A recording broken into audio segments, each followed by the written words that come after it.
ప్రతిఘటన టీవీకి స్వాగతం. క్షణక్షణం మీకోసం. Telangana public service commission chairman పదవికి దరఖాస్తులు ఆహ్వానిస్తూ రాష్ట్ర ప్రభుత్వం కొద్ది రోజుల క్రితం నోటిఫికేషన్ విడుదల చేసింది.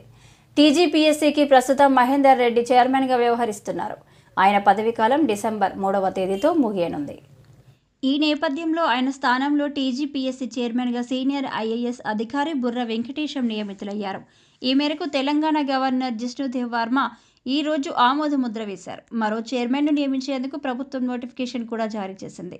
నవంబర్ 20న సాయంత్రం 5 గంటల వరకు దరఖాస్తు చేసుకునేందుకు అవకాశం కూడా ఇచ్చింది.